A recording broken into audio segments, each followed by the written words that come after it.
Sous la lumière pâle de l'aube parisienne, Jules sentit une chaleur étrangère contre son dos. Son cœur s'arrêta une fraction de seconde, comme si le monde entier retenait son souffle. Il ouvrit les yeux, et la réalité le frappa. Léo, son colocataire, son ami hétéro depuis des années, était là, dans son lit, son souffle tiède effleurant sa nuque. Jules n'osait pas bouger. La chambre, un petit cocon au cœur du 11e arrondissement, semblait suspendue dans le temps. Les murs, tapissés d'affiches de Basquiat et de photographies en noir et blanc prises par Jules lui-même, semblaient l'observer, complice de ce moment irréel. Il sentit le bras de Léo, lourd et rassurant, posé sur sa taille, comme une ancre dans une mer de confusion. Comment en était-il arrivé là? La veille, ils avaient ri, bu du vin bon marché, discuté de tout et de rien jusqu'à ce que la fatigue les engloutisse. Mais ça, ce n'était pas prévu. Léo bougea légèrement, et Jules retint son souffle. Il n'était pas prêt à affronter ce qui suivrait. Pas prêt à poser des questions, à entendre des réponses. Pas prêt à briser la fragile magie de cet instant. Pourtant, il savait que ce matin changerait tout. Jules, 25 ans, était illustrateur freelance, un rêveur avec une âme sensible et des yeux qui captaient chaque détail du monde. Il avait grandi à Lyon, dans une famille où l'amour était conditionnel, et Paris avait été sa libération. Il était ouvertement gai depuis l'adolescence, assumant sa vérité avec une fierté parfois fragile. Léo, lui, était tout l'opposé, 26 ans, ancien joueur de rugby amateur, aujourd'hui employé de banque, avec un rire franc et une assurance qui semblaient tout balayer sur son passage. Ils s'étaient rencontrés à l'université, liés par une amitié improbable mais profonde. Léo, hétéro jusqu'au bout des ongles, avait toujours été clair sur ses préférences. Alors pourquoi était-il là, dans ce lit, si proche, si intime? Jules ferma les yeux, essayant de calmer les battements de son cœur. Il se souvenait des regards furtifs de Léo ces derniers mois, de ses silences qui s'étiraient un peu trop longtemps, de ses éclats de rire qui semblaient cacher autre chose. Était-ce possible? Non, c'était absurde. Léo n'était pas comme ça. Pourtant, la chaleur de son corps racontait une autre histoire. Soudain, Léo murmura quelque chose d'incompréhensible, encore à moitié endormi. Jules se figea. Puis, doucement, il tourna la tête. Les yeux de Léo s'ouvrirent, et pendant une seconde, leurs regards se croisèrent. Il n'y avait ni panique ni recul chez Léo, juste une intensité brute, comme s'il découvrait quelque chose pour la première fois. « Jules » murmura Léo, sa voix rauque, chargée d'une émotion que Jules ne lui connaissait pas. Et puis, il se passa quelque chose d'inattendu. Léo ne s'écarta pas. Au contraire, il resserra légèrement son étreinte, comme s'il voulait ancrer cet instant dans la réalité. Jules sentit une vague de chaleur l'envahir, mêlée de peur et d'espoir. Que signifiait tout cela? Était-ce un accident, une erreur d'ivresse, ou quelque chose de plus profond, quelque chose que Léo lui-même n'avait pas encore nommé? Le silence s'installa, lourd, électrique. Jules savait qu'il devait parler, poser une question, briser ce moment. Mais il ne le fit pas. Pas encore. Parce que, pour la première fois depuis longtemps, il se sentait vu, désiré, vivant. Les jours qui suivirent furent un tourbillon d'émotions contradictoires. Léo ne parla pas de ce matin-là, et Jules non plus.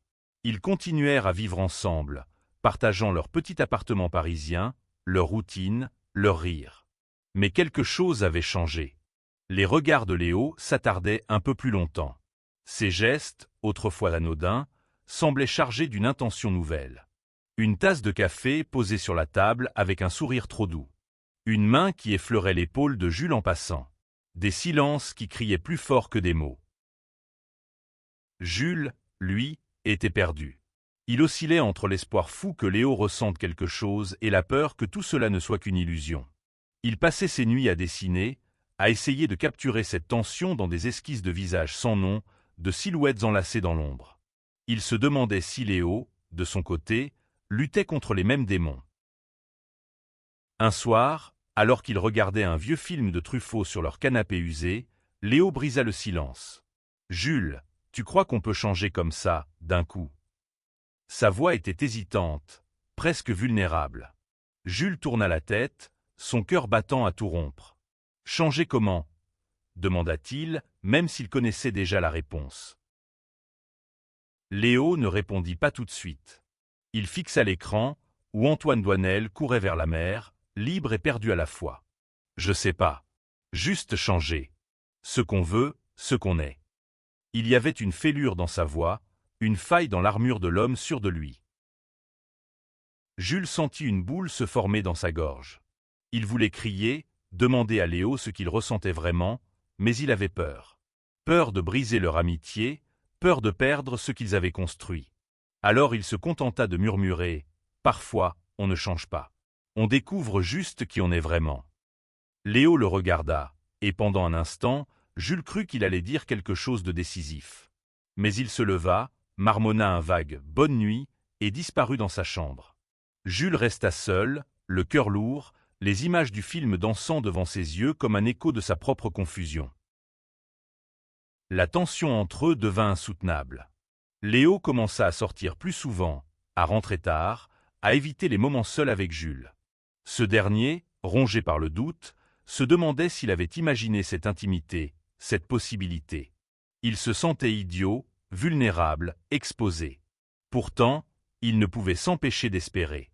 Chaque regard, chaque mot de Léo était disséqué, analysé, comme une énigme insoluble. Un soir, alors que la pluie tambourinait sur les fenêtres de leur appartement, Jules trouva Léo assis sur le canapé, une bière à la main, les yeux perdus dans le vide. « Léo, il faut qu'on parle », dit Jules, sa voix tremblante mais déterminée. Léo leva les yeux, et pour la première fois, Jules y vit de la peur. « De quoi ?» demanda Léo, mais son ton trahissait qu'il savait exactement de quoi il s'agissait. Jules prit une profonde inspiration. De ce matin-là. De ce qui se passe entre nous. Je ne peux plus faire comme si de rien n'était. Léo passa une main dans ses cheveux, un geste nerveux. Jules, je sais pas ce qui m'a pris. J'étais bourré, d'accord? Ça voulait rien dire. Les mots frappèrent Jules comme un coup de poignard. Il voulait y croire, se convaincre que c'était une erreur, mais il savait que Léo mentait. Pas à lui, mais à lui-même. Tu mens, murmura Jules, les larmes aux yeux. Tu le sais aussi bien que moi. Léo se leva d'un bond, son visage crispé. Qu'est-ce que tu veux que je te dise, Jules? Que je suis quoi? Gay? Bi? Je sais pas, putain. Je sais pas ce que je suis. Sa voix se brisa, et il quitta l'appartement, laissant Jules seul sous la pluie qui continuait de tomber. Les semaines qui suivirent furent un enfer silencieux. Léo et Jules s'évitaient, leurs interactions réduites à des politesses glaciales. Jules plongea dans son travail, enchaînant les projets d'illustration pour ne pas penser. Mais chaque dessin qu'il créait portait la marque de Léo. Un regard, une silhouette, une émotion brute. Léo, de son côté, luttait. Il passait ses soirées dans des bars, à parler à des inconnus, à chercher des réponses dans des verres de whisky. Il repensait à son enfance à Bordeaux, à son père qui lui avait appris que les hommes ne pleurent pas, ne doutent pas, ne s'égarent pas. Pourtant, il était perdu. Chaque fois qu'il fermait les yeux, il revoyait Jules, son sourire, sa douceur, et cette chaleur qu'il avait ressentie ce matin-là, dans ce lit. Un soir, incapable de supporter le silence plus longtemps, Léo rentra à l'appartement et trouva Jules en train de dessiner. « Jules, dit-il, sa voix tremblante. Je suis désolé. » Jules leva les yeux, surpris. « Désolé pourquoi? » « Pour tout. Pour t'avoir fait du mal. Pour ne pas savoir ce que je veux. » Léo s'assit à côté de lui, ses mains tremblantes. « J'ai peur, Jules. Peur de ce que je ressens. Peur de ce que ça veut dire. » Jules posa son crayon, son cœur battant à tout rompre. « Et qu'est-ce que tu ressens ?» demanda-t-il, sa voix à peine audible. Léo le regarda, et pour la première fois, il ne détourna pas les yeux. « Toi, » murmura-t-il. « Je ressens toi. » Ce soir-là, ils parlèrent jusqu'à l'aube. Léo raconta tout, ses doutes, ses peurs, la pression de sa famille, de la société, de lui-même. Jules l'écouta, sans juger, sans presser. Pour la première fois, ils étaient honnêtes l'un envers l'autre, mettant à nu leurs âmes blessées. Les jours suivants, ils apprirent à naviguer dans cette nouvelle réalité. Léo n'était pas prêt à mettre un mot sur ce qu'il ressentait, mais il ne fuyait plus. Il passait des soirées à parler, à rire, à se redécouvrir. Jules, lui, apprenait à faire confiance, à ne pas avoir peur que tout s'effondre. Un soir, lors d'une promenade le long de la Seine, Léo prit la main de Jules. Ce n'était qu'un geste, mais il valait 1000 mots. Sous les lumières de Paris, ils se regardèrent, et pour la première fois, Jules sentit que l'avenir était possible. Mais le passé ne les laissa pas en paix. La famille de Léo, conservatrice et rigide, commença à poser des questions sur son comportement, sur pourquoi il passait tant de temps avec Jules. Lors d'une visite à Bordeaux, son père le confronta, lui reprochant de s'égarer. Léo, encore fragile dans sa propre vérité, vacilla. De retour à Paris, il s'éloigna à nouveau, rongé par la culpabilité et le doute. Jules, sentant Léo lui échapper, lutta pour ne pas sombrer. Il se confia à Camille, une amie transgenre rencontrée dans un café d'artistes du Marais. Camille, avec sa sagesse et son humour, lui rappela que l'amour, sous toutes ses formes, valait la peine de se battre. Un soir, alors que Jules était prêt à abandonner, Léo revint. Il avait les yeux rougis, les épaules voûtées, mais une détermination nouvelle dans le regard. « Je ne veux plus avoir peur, » dit-il. « Je ne sais pas ce que je suis, Jules, mais je sais que je veux être avec toi. » Ils s'enlacèrent, sous la lumière douce de leur appartement, et pour la première fois, ils s'embrassèrent. Ce n'était pas parfait, pas comme dans les films, mais c'était vrai. C'était eux.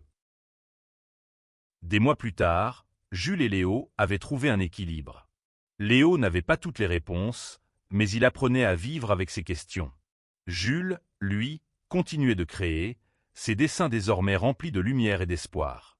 Ils n'étaient pas un couple parfait, mais ils étaient un couple.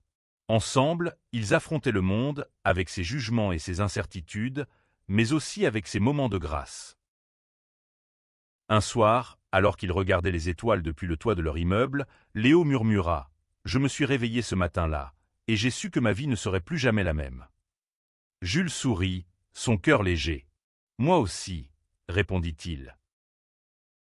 Et sous le ciel de Paris, ils savaient que, malgré tout, ils avaient trouvé quelque chose de précieux. L'amour, la vérité et le courage d'être eux-mêmes.